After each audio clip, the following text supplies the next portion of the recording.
할렐루야. 오늘은 11월 16일 월요일입니다. 오늘도 정시 매일 예배 함께 하시는 성도님들 한 분 한 분 사랑하고 축복합니다. 다 같이 사도신경을 고백하며 예배 자리로 나가겠습니다. 전능하사 천지를 만드신 하나님 아버지를 내가 믿사오며 그 외아들 우리 주 예수 그리스도를 믿사오니 이는 성령으로 잉태하사 동정녀 마리아에게 나시고 본디오 빌라도에게 고난을 받으사 십자가에 못 박혀 죽으시고 장사한 지 사흘 만에 죽은 자 가운데서 다시 살아나시며 하늘에 오르사 전능하신 하나님 우편에 앉아 계시다가 저리로서 산자와 죽은 자를 심판하러 오시리라. 성령을 믿사오며 거룩한 공예와 성도가 서로 교통하는 곳과 죄를 사하여 주시는 곳과 몸이 다시 사는 곳과 영원히 사는 것을 믿사옵나이다. 아멘. 다 같이 우리 찬송가 435장 나의 영원하신 기업 함께 찬송하겠습니다.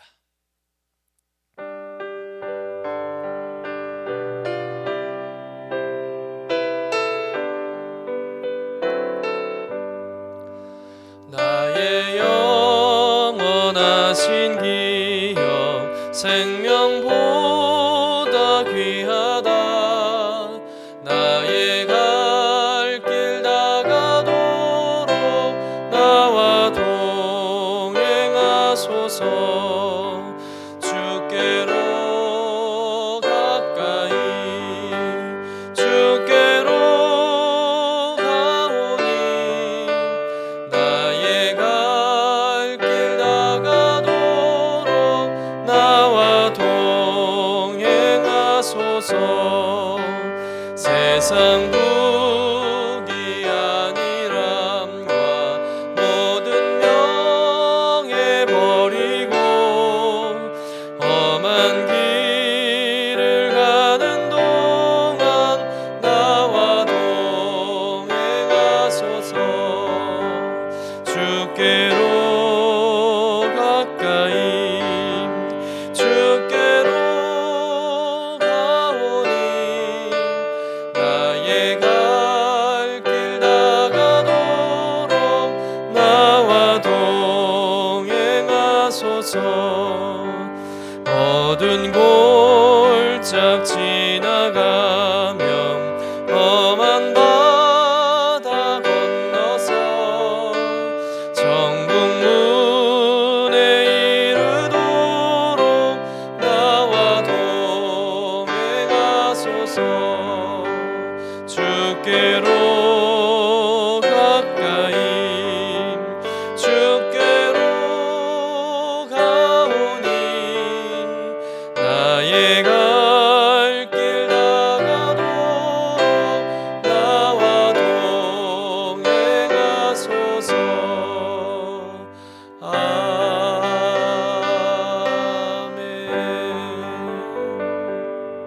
아멘. 우리 함께 매일의 기도 함께 드리시겠습니다. 참 평강의 주님, 오늘도 새로운 하루를 주시고 복되게 하시니 감사합니다. 하늘에 속한 자 하나님의 자녀로서의 삶을 권세로 살게 하시며 오직 하나님의 말씀을 즐거워하며 따라 살게 하심을 감사드립니다. 다윗처럼 오직 우리 주님만을 내 앞에 모시고 오직 주님만이 우리의 전부이심을 고백하는 삶이 되게 하시고 그러므로 인해 주님께서 늘 우리의 전부가 되어주심을 경험하고 누리는 삶이 되게 하옵소서. 우리의 가정과 교회를 위해 기도합니다. 일터를 위해 간구합니다. 나라와 민족들을 위해 주님의 은혜를 구합니다. 구원과 치료와 회복의 은혜를 내려주셔서 어그러진 모든 것들이 바로 세워지게 하시고 평화를 이루게 하옵소서. 이제 일상이 된 경건의 일과를 통해서 성령의 충만, 성도의 영화를 이루게 하옵소서. 주님 사랑합니다. 언제나 자기 눈동자와 같이 우리들을 사랑하시는 주 예수 그리스도의 이름으로 기도드립니다. 아멘. 오늘 우리에게 주시는 말씀은 다니엘서 2장 1절부터 13절까지의 말씀입니다. 함께 받들어 읽겠습니다. 느부갓네살이 다스린 지 2년이 되는 해에 느부갓네살이 꿈을 꾸고 그로 말미암아 마음이 번민하여 잠을 이루지 못한지라. 왕이 그의 꿈을 자기에게 알려주도록 박수와 술객과 점쟁이와 갈대아 술사를 부르라 말하매 그들이 들어가서 왕의 앞에 선지라. 왕이 그들에게 이르되 내가 꿈을 꾸고 그 꿈을 알고자 하여 마음이 번민하도다 하니 갈대아 술사들이 아람 말로 왕에게 말하되 왕이여 만수무강하옵소서. 왕께서 그 꿈을 종들에게 이르시면 우리가 해석하여 드리겠나이다 하는지라. 왕이 갈대아인들에게 대답하여 이르되 내가 명령을 내렸나니 너희가 만일 꿈과 그 해석을 내게 알게 하지 아니하면 너희 몸을 쪼갤 것이며 너희의 집을 거름더미로 만들 것이요 너희가 만일 꿈과 그 해석을 보이면 너희가 선물과 상과 큰 영광을 내게서 얻으리라. 그런즉 꿈과 그 해석을 내게 보이라 하니 그들이 다시 대답하여 이르되 원하건대 왕은 꿈을 종들에게 이르소서. 그리하시면 우리가 해석하여 드리겠나이다 하니 왕이 대답하여 이르되 내가 분명히 아노라. 너희가 나의 명령이 내렸음을 보았으므로 시간을 지연하려 함이로다. 너희가 만일 이 꿈을 내게 알게 하지 아니하면 너희를 처치할 법이 오직 하나이니 이는 너희가 거짓말과 망령된 말을 내 앞에서 꾸며 말하여 때가 변하기를 기다리려 함이라. 이제 그 꿈을 내게 알게 하라. 그리하면 너희가 그 해석도 보일 줄을 내가 알리라 하더라. 갈대아인들이 왕 앞에 대답하여 이르되 세상에는 왕의 그 일을 보일 자가 한 사람도 없었으므로 어떤 크고 권력 있는 왕이라도 이런 것으로 박수에게나 술객에게나 갈대아인들에게 물을 자가 없었나이다. 왕께서 물으신 것은 어려운 일이라 육체와 함께 살지 아니하는 신들 외에는 왕 앞에 그것을 보일 자가 없나이다 한지라. 왕이 이로 말미암아 진노하고 통분하여 바벨론의 모든 지혜자들을 다 죽이라 명령하니라. 왕의 명령이 내림에 지혜자들은 죽게 되었고 다니엘과 그의 친구들도 죽이려고 찾았더라. 이는 하나님의 말씀입니다. 아멘. 오늘 정시 예배부터는 이제 다니엘서의 말씀을 함께 읽으면서 우리를 향한 하나님의 뜻과 또 말씀의 은혜를 함께 나누게 됩니다. 다니엘서는 우리가 잘 아는 대로 다니엘과 그 세 친구들이 바벨론의 포로로 끌려왔지만 하나님에 대한 믿음으로 이방 땅에서 우상에게 절하지 않고 신실하게 믿음을 지키고 또 그 믿음을 드러냄으로 인해서 함께 포로로 끌려온 이스라엘 백성들에게 희망과 또 용기와 또 위로를 주면서 이방 땅 바벨론에서 살아 역사하시는 하나님에 대해 증거하는 말씀이기도 하지만 더 나아가서는 이 다니엘서는 하나님께서 역사의 주관자이시자 역사의 과거 또 현재 미래를 움직여 가시는 인류 역사의 주인 되심을 선포하는 또 말씀이기도 합니다. 그래서 다니엘서는 구약의 계시록이다 또는 묵시록이다라고 이렇게 불려지기도 하는 거죠. 앞으로 될 일에 대한 계시를 보여주는 또 예언서이자 묵시록에 해당되는 책이 바로 다니엘서입니다. 그러니까 이 다니엘서의 주제는 믿음의 사람 다니엘이 바벨론 땅에서 어떻게 믿음을 지켰느냐라는 것도 의미 있고 은혜로운 말씀이기도 하지만 그보다 더 중요한 주제는 역사의 주인 되신 하나님께서 다니엘을 통해서 어떤 미래를 보여주시느냐, 어떤 미래의 계시를 나타내고 있는가도 중요한 메시지가 된다는 겁니다. 지금은 바벨론이 세상을 지배하고 있지만 앞으로 미래에는 또 다른 나라가 일어나게 되고 또 다른 사람이 세상에 군림하는 왕이 되면서 더 나아가서는 이 세상의 끝이 어떻게 되느냐까지 보여주고 있는 말씀이 바로 다니엘서의 말씀이라는 거죠. 오늘 말씀은 바로 그 하나님의 엄청난 미래의 계시가 이제 드러나게 되는데 그 계시의 시작을 알려주는 말씀입니다. 그 하나님의 계시는 바로 바벨론 느부갓네살 왕의 꿈에서부터 시작된다는 것이죠. 우리 본문 2장 1절의 말씀을 우리 함께 같이 읽어보도록 하겠습니다. 느부갓네살이 다스린 지 2년이 되는 해에 느부갓네살이 꿈을 꾸고 그로 말미암아 마음이 번민하여 잠을 이루지 못한지라.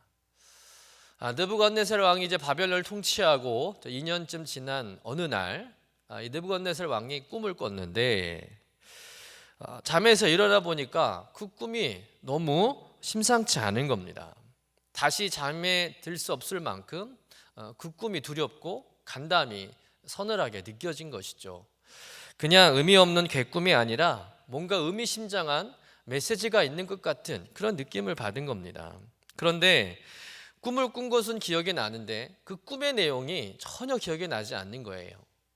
그런데 그 꿈은 뭔가 불길한 것 같은 그런 꿈으로 여겨지는 겁니다.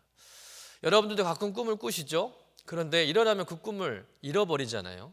꿈을 꾸게 꾼 것 같은데 그 꿈의 내용이 기억나지 않을 때가 있습니다. 그런데 그 꿈이 굉장히 기분이 나빠요. 그러면 하루 종일 뒤숭숭하고 또 심란하지 않습니까? 여러분 마찬가지입니다. 뒤숭숭한 꿈을 꾼 이 느부갓네살 왕이 결국은 이 꿈을 해결하기 위해서 자신의 관료들, 그 바벨론 땅에 있는 모든 박수와 술객과 점쟁이들을 다 불러놓고는 자기의 꿈을 해석하라고 이제 명령을 내린 겁니다. 이들은 바벨론의 최고 그런 자문 관료들이겠죠. 지혜자들입니다. 그런데 좀 황당한 일이 벌어지는데 이렇게 왕 앞에 불려온 바벨론에서 내놓으라 하는 그런 지혜자들이 왕의 꿈을 말씀해 주시면 저희가 해석해 드리겠습니다 라고 이제 요구를 한 거죠. 그런데 왕이 뭐라고 말합니까? 자기가 꾼 꿈은 말해주지도 않고 무조건 꿈만 해석해 내라는 거예요. 아니 무슨 꿈을 꾸었는지 알아야 뭐라도 생각을 하고 고민을 하면서 뭐 대충 둘러치면 될 텐데 자기가 꿈을 꾼 그 내용조차도 기억하지 못하면서 다짜고짜 꿈을 해석해 내라는 것입니다. 그러니까 지금 느부갓네살 왕은 이 바벨론의 지혜자들에게 너희들이 알아서 내가 꾼 꿈을 알아내고 또 그 꿈의 내용도 해석해 내라는 거예요. 여러분 아무리 한나라의 왕이고 또 최고 권력을 가졌다 할지라도 이건 순 억지라고 할 수밖에 없습니다. 말도 안 되는 요구죠. 아니 뭐 무슨 꿈을 꾸었는지 말을 해줘야 우리가 꿈을 해몽할 수 있는 건데 자기도 무슨 꿈을 꾸었는지 기억하지도 못하면서 자기가 꾼 꿈을 찾아내고 그 꿈을 해석하라는 겁니다. 여러분 그 사람의 뇌 속에 들어갈 수도 없는 일이고 꿈을 꾼 사람은 전혀 꿈을 기억하지 못하는데 무조건 해몽하라는 일, 이 얼마나 황당한 일이겠어요. 게다가 만약 이 왕이 요구한 대로 하지 못하면 꿈을 알아내지 못하고 해석하지 못하면 어떻게 하겠다고 합니까? 오늘 말씀해 보니까 이 신하들을 다 처형하겠다. 사지를 잘라 처형하고 신하들뿐만 아니라 집안 전체를 다 몰살하겠다고 아주 횡포를 부려요. 물론 꿈을 해석하는 자에게는 큰 상과 영광이 주어진다고 했지만 여러분 지금 상황으로는 상은 고사하고 목숨만 부지해도 다행인 상황입니다. 결국 이판사판 뭐 이래도 죽고 저래도 죽을 거 이 바벨론 지혜자들이 왕 앞에 하고 싶은 말을 해요. 우리 10절의 말씀을 같이 한번 읽어보겠습니다. 10절 시작. 갈대아 술사들이 왕 앞에 대답하여 가로되 세상에는 왕의 그 일을 보일 자가 하나도 없었으므로 크고 권력 있는 왕이 이런 것으로 박수에게나 술객에게나 갈대아 술사에게 물은 자가 있지 아니하였나이다. 다시 말해서 옛날 왕 가운데 지금처럼 이렇게 무리한 요구를 한 왕이 하나도 없었다는 겁니다. 그러면서 11절에 또 뭐라고 말하냐면 11절 말씀 읽어볼까요? 시작. 왕의 물으신 것은 희한한 일이라 육체와 함께 거하지 아니하는 신들 외에는 왕 앞에 그것을 보일 자가 없나이다 한지라. 어떻게 신이 아니고서야 우리가 당신이 꾼 꿈의 내용을 알 수 있겠습니까? 말도 안 해주는데 이건 저희의 힘으로는 불가능하다는 겁니다. 못하겠다는 거예요. 그러니까 이에 대한 왕의 반응은 어떤 반응이었을까요? 우리 12절 말씀 읽어보겠습니다. 시작. 왕이 이로 말미암아 이로 인하여 진노하고 통분하여 바벨론의 모든 박사를 다 멸하라 명하니라. 그럼 다분하지 않고 오히려 말도 안 되는 요구를 한다고 이 왕을 탓하는 이 바벨론의 지혜자들의 말에 왕이 머리끝까지 화가 난 거예요. 그래서 어떡합니까? 지금까지 자신이 그렇게 애지중지했던 그 바벨론 나라의 엘리트들, 최고 그런 자문 관리들을 다 죽이라고 명령을 내린 겁니다. 지금 느부갓네살 왕이 무슨 정신병에 걸린 것이 아닌가, 좀 미친 것이 아닌가 생각되어질 정도로 느부갓네살 왕이 너무나 잔혹하고 포악한 모습을 보이고 있다는 것이죠. 그런데 문제는 이 재앙의 불길이 고스란히 다니엘과 그 세 친구들에게까지 미치게 된 것입니다. 우리 13절 말씀 같이 읽어볼까요? 시작. 왕이 명령이 내림에 지혜자들은 죽게 되었고 다니엘과 그의 친구들도 죽이려고 찾았더라. 이미 왕의 명령이 떨어졌고 그리고 꿈을 해석하지 못하게 됨으로 인해서 그날의 최고 그런 자문 관료들은 이미 처형을 당한 겁니다. 그리고 이제 그 처형의 범위가 점점 하위 관리들까지도 확산되어지는 상황이라는 것이죠. 그런데 그 당시 다니엘과 세 친구들은 이제 왕립 학교를 수료하고 이제 막 바벨론의 관리직에 올라서 일을 시작한 그런 신입 관리의 일을 하게 되는 사람들이었어요. 우리가 다니엘서 1장을 살펴보지 않았지만 1장의 내용에 보면 어떤 내용이 있습니까? 다니엘과 세 친구들이 뜻을 정하여 왕의 진미를 거절합니다. 왜 거절했을까요? 그 왕이 내는 음식이 우상에게 드려졌던 음식이기 때문에 그들이 먹을 수 없었다는 겁니다. 그래서 그들은 채소만 먹겠다고 하잖아요. 그런데 감사하게도 하나님께서 그들을 지켜주셔서 왕의 진미를 먹지 않아도 그들의 얼굴이 더 윤택하게 되고 또 다른 사람들보다 더 좋아 보이게 된 것입니다. 이를 통해서 하나님은 다니엘과 세 친구들에게 모든 서적을 깨닫는 지혜도 주시고 또 다른 사람보다 10배나 뛰어난 그런 총명함을 이들에게 주시게 되죠. 그로 인해서 다니엘과 세 친구들은 이제 바벨론에서 주목을 받기 시작했고 이제 왕립 학교를 수료하고 바벨론의 관리로 등용되어서 이제 일을 하기 시작한 때였다는 겁니다. 그런데 이제부터 그들의 삶이 잘 풀릴 줄 알았는데 생각지도 못한 느부갓네살 왕의 이 꿈 사건으로 인해서 자신들을 관리해주는 상급 그런 관리들은 이제 다 죽게 되었고 자신들도 이 일에 전혀 무관하지 않게 되어서 이들도 결국 죽을 수 있는 상황이 된 것이죠. 다니엘과 세 친구들에게 큰 위기가 닥쳐온 겁니다. 오늘 말씀이 이제 이 내용을 다루고 있어요. 근데 여기 이 말씀을 통해서 우리가 찾게 되는 영적 교훈이 있습니다. 여러분, 왜 느부갓네살 왕이 꿈을 꿨고 그런데 자기가 그 꾼 꿈을 기억하지 못하고 또 그 꿈으로 인해서 그가 번민하고 고통스러워하게 하게 되었을까요? 단순한 악몽을 꾼 것일까요? 아니면 그냥 우연히 기분 나쁜 꿈을 꾼 것일까요? 그게 아니라는 겁니다. 여기에는 하나님의 개입하심, 하나님의 간섭하심이 있었다는 거예요. 다시 말해서 이 일의 시작은 바로 하나님이라는 겁니다. 아까 서두에 다니엘서가 어떤 내용을 담고 있는지에 대해서 말씀을 드렸죠. 하나님이 역사의 주인이시라는 것과 또 그 하나님이 역사를 주관하신 분이라는 것을 말씀드렸는데, 그렇다면 이 느부갓네살 왕의 꿈도 한 개인의 우연한 꿈이 아니라 그 꿈을 주신 분도 하나님이시고 꿈을 꾸게 하신 분도 하나님이시고 그 꿈이 생각나지 않게 하는 것도 하나님이시고 또 그 꿈으로 인해서 느부갓네살 왕이 번민하게 되는 것도 다 하나님의 섭리 안에 있다는 겁니다. 때문에 분명 하나님은 이 느부갓네살 왕의 꿈을 통해서 뭔가를 이루시려고 하는 그 일을 준비하는 것으로 보면서 이야기를 들어봐야 한다는 것이죠. 2장 후반부로 가면 이제 다니엘이 이 문제를 놓고 하나님께 간절히 기도합니다. 그래서 하나님이 다니엘에게 환상을 보여주시죠. 그래서 그 꿈을 알게 되고 그 꿈을 이제 해석해 주게 됩니다. 누구도 해석하지 못하는 느부갓네살 왕의 꿈을 이 다니엘이 아주 속 시원하게 풀어낸 거예요. 그 꿈은 어떤 꿈이었냐면 앞으로 바벨론의 운명과 함께 미래에 일어날 일에 대한 내용이었습니다. 느부갓네살 왕이 꾼 꿈은 뭐냐면 여러 가지 재료로 구성된 큰 신상을 본 꿈이었는데 그 꿈의 해석은 뭐냐면 지금 바벨론이 세상을 지배하고 있지만 또 그 바벨론이 영원할 것 같지만 바벨론도 망할 것이다. 그리고 새로운 나라 페르시아라는 나라가 일어나게 되지만 또 그 페르시아도 망하고 헬라라는 나라가 다시 일어날 것이다. 그러나 헬라도 또 망하고 이제는 로마라는 나라가 세계를 지배하게 되지만 결국 로마도 망하고 하나님의 나라가 이 땅에 임하게 되는 그 예언을 하게 된 것입니다. 그리고 하나님은 지금 다니엘을 통해서 앞으로 수천 년 뒤에 일어난 일까지 알게 하시고 그 엄청난 비밀을 풀게 하신 거예요. 바벨론에서 제일 똑똑하다고 생각하는 사람들도 해석하지 못했던 이 느부갓네살 왕의 꿈을 다니엘이 해석을 하니까 그때부터 이 느부갓네살 왕이 다니엘이 믿는 하나님이야말로 모든 신들의 신이다 라고 인정을 합니다. 그리고 다니엘을 신임하게 되고, 그때부터 포로민에 불과했던 이 다니엘이 바벨론의 역사의 무대에 중앙에 우뚝 서게 되고 주목받는 주인공이 된 것이죠. 결국 역사의 주인공은 세상 권력을 다 가진 느부갓네살 왕도 아니었고 바벨론의 술사도 아니었고 오직 하나님의 사람 다니엘이었던 것입니다.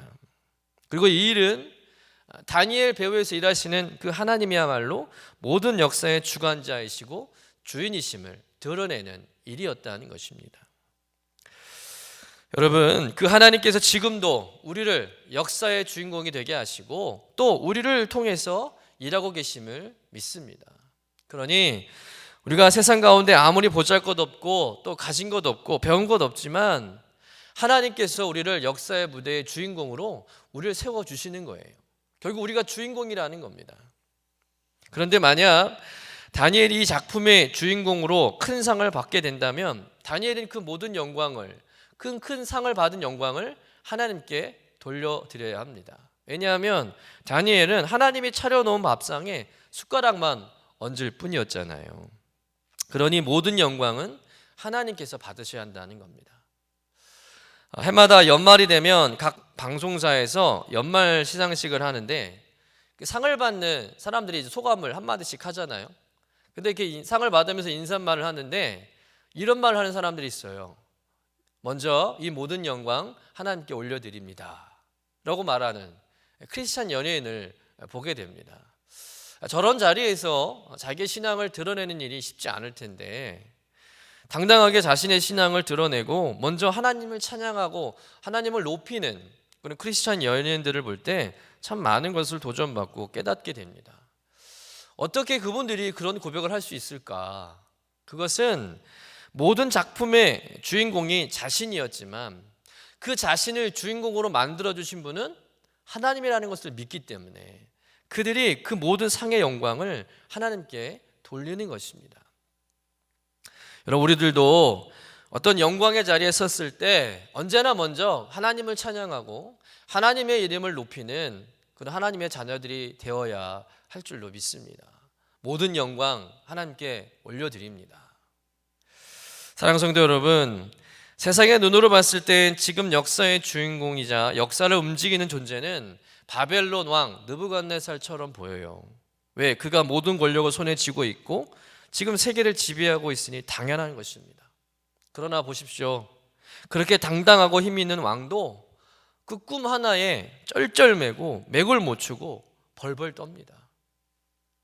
그리고 그가 몸소 진정한 신이 누구인지 자신의 꿈을 해석해주는 다니엘을 통해서 세계 역사를 주관하시고 다스리시는 하나님을 깨닫게 된다는 겁니다.